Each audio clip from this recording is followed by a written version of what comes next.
नमस्कार, आपण पाहताय मुंबई आउटलुक। कोकणात शिमगोत्सवाला खऱ्या अर्थानं सुरुवात झाली आहे। गावागावातील पालख्यांना आता रूप लागण्याची परंपरा पार पडतीये।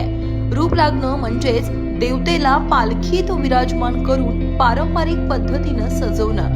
रत्नागिरी तालुक्यातील पोमेंडी खुर्द येथील श्री महालक्ष्मी देवीच्या पालखीला भक्तिमय वातावरणात रूप देण्यात आलं। ढोल ताशांच्या गजरात आणि जय देवीच्या घोषणांनी परिसर अगदी दुमदुमला। नमस्कार।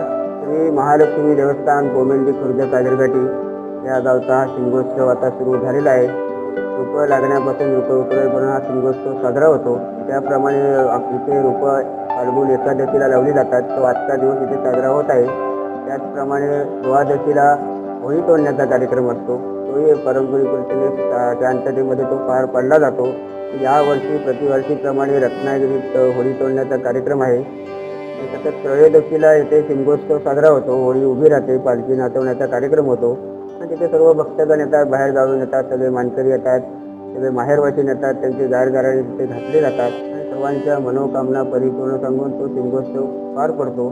त्यानंतर ठरल्याप्रमाणे दिवसांच्या ही पालखी महालक्ष्मी महाकाली व्याघ्रांबरी या पालखीमध्ये विराजमान असतात।